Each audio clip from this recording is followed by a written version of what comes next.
Yo les duelistes, c'est Dracomix. Aujourd'hui on se retrouve pour un nouveau deck profile. On est avec Nicolas, donc il va nous présenter son deck. Prank Kids. Nicolas, vas-y, c'est à toi.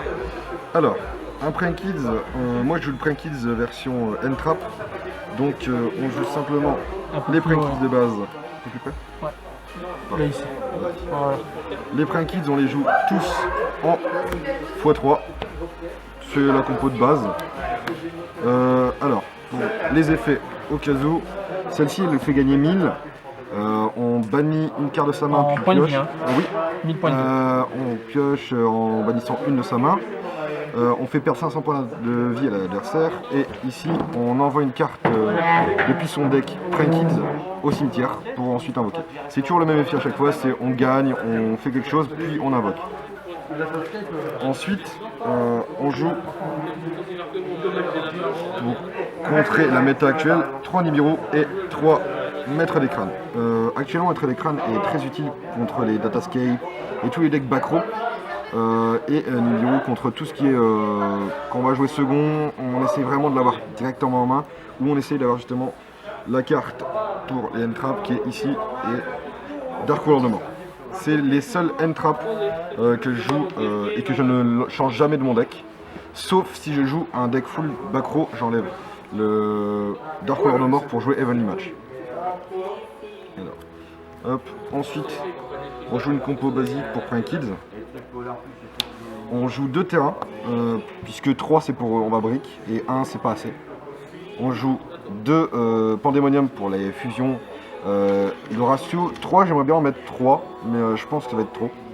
Et 1 pour Prank Kids Prank. Là, lui on peut enlever cette carte du deck, mais pour l'instant j'ai pas trouvé de carte alternative, donc on va la garder. On joue en staple une fusion instantanée pour faire venir nos monstres fusion récupérés depuis le cimetière. 2 pots d'avarice, 3 pots de désir. On joue ensuite 3 cyclones cosmiques et un Monster Reborn. C'est toutes les staples basiques du deck pour contrer après et pour s'aider avec notre deck qu'on a actuellement. La seule différence c'est celle-ci qui vont arriver. Si les personnes n'ont pas assez de moyens, vous pouvez les remplacer directement par les Effect Veiler. Ça fera vraiment l'affaire, mais si vous faites ça, enlevez les cyclones cosmiques et mettez 2 tourbillons jumeaux, minimum. Prank Kids plan, ça fait Prank Kids plan, ça fait qu'on le bannit. S'il est au cimetière, on peut le bannir. On enlève de l'attaque en remettant tous nos Prank Kids qu'on veut au cimetière dans le deck ou l'extra deck. Ou s'il est sur le terrain, on peut faire une rapide en ligue. On peut faire une ligue en rapide. Par exemple, si on a 4 monstres, on peut faire la ligue 4 ou une ligue 2, puis on laisse. Ok. Ensuite, donc ton extra. On passe sur l'extra. Alors, l'extra, moi j'ai 2 Miao Miao. Beaucoup de personnes en jouent 3. Moi je pense que 2 c'est bien assez, puisque si on n'arrive pas à faire les 3, si on fait les 3, c'est qu'on n'a pas réussi à gérer son Prank Kids. C'est parce qu'on peut en faire que 1 par tour. On fait ensuite 2 dodo et 2 chiens. C'est pour moi une compo juste basique, puisque on va utiliser que 2 tours. Donc pour jouer normalement, si on arrive à faire plus, c'est qu'on a vraiment du mal contre les decks. Au cas où Miao Miao, si on doit activer un effet qui sacrifie, donc la Prank Kids se sacrifie tous, on peut l'enlever du cimetière à la place. Ici on peut tuto quand il a été invoqué par lien, et on peut sacrifier pendant notre tour pour récupérer 2 cartes du cimetière Prank Kids. Et celle-ci c'est pendant le tour de l'adversaire. Et on pourra le faire surtout à l'adversaire pour le combo. C'est Prank Kids chien qui va faire anti-destruction aux effets de carte. Ok. Ensuite, on joue un Cratch et un chauffeur. Le Cratch c'est pour toutes les magies et le Butler c'est pour toutes les pièges, les monstres. Magie piège, excusez-moi.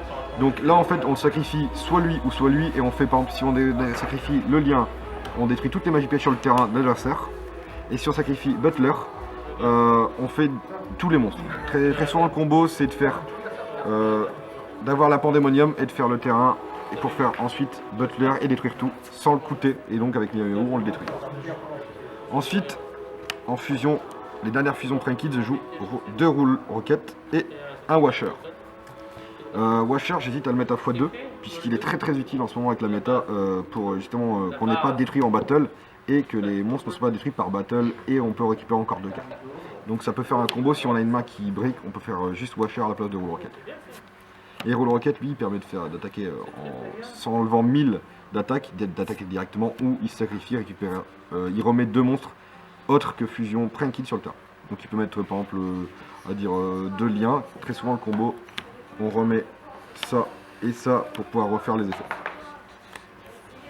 Hop, donc là il me reste juste la fin de l'extra. Je joue en staple dans mon extra ces 4 là.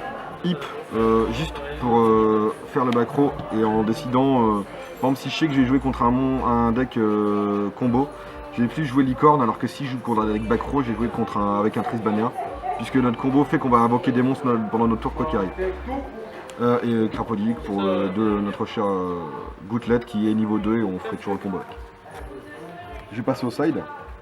Alors le side il a été rapidement fait, mais je suis plutôt fier de ce qu'il est. Donc là on a 3 Heavenly Match, on a 3 Drone and Lockburn, on a 3 balades partagées, je reviendrai dessus juste après, on a 3 Red Blossom et 3 Inopen Arcane. Alors, les 3 Inopen Arcane, c'est vraiment, vous allez jouer autour de tout, vous avez toujours un attribut seulement, et vous pouvez jouer sur le fait que vous allez les changer avant même qu'ils arrivent, donc vous arriverez très facilement à jouer autour. Et votre adversaire peut avoir des complications. Red Blossom. Alors, Red Blossom, c'est ma carte préférée du moment dans Pranked. Red Blossom fait... C'était pas au niveau des attributs, tu as dit attributs, mais c'est les types. Type. Ouais. Red Blossom, c'est une carte qui est venue il y a peu de temps dans Duel Devastator. Elle fait que par exemple, vous avez un link dans le cimetière de l'adversaire, vous le bannissez, vous pouvez mettre une fusion depuis votre cimetière. Il faut que ce soit un type différent de ce qu'on a banni. Donc très souvent on l'a en main, on enlève. Si notre adversaire par exemple a enlevé et a fait Nibiru, on peut quand même repartir. Heavenly Match pour bannir sur le terrain quand on... Ça, vu que vous avez un deck qui joue au time, vous pouvez jouer Heavenly Match, selon des putes jusqu'au bout. Heavenly Match va vous faire gagner du temps et derrière vous pouvez faire votre terrain et refaire votre combo. Balade partagée. Les decks en ce moment vont beaucoup chercher depuis leur main au cimetière, à leur main, donc comme vous avez un deck combo, vous utilisez ceci et ça peut soit les ralentir, donc ils arrêtent totalement, ou ils vont continuer et là vous allez pouvoir piocher une pour chaque carte qu'il va récupérer depuis son main deck ou son cimetière à sa main. Et enfin, Drone et Lockburn, pour actuellement la méta avec Dritron et ainsi de suite. Ok, bon bah merci voilà Nicolas. Et puis bah du coup à très bientôt pour de prochaines decklists les amis. Ciao ciao. Hey, si cette vidéo vous a plu, n'hésitez pas à vous abonner et à activer la cloche de notification. On se retrouve très bientôt pour une prochaine vidéo, mais en attendant, n'hésitez pas à nous rejoindre sur tous les réseaux sociaux qui sont dans la description. Allez, ciao tout le monde.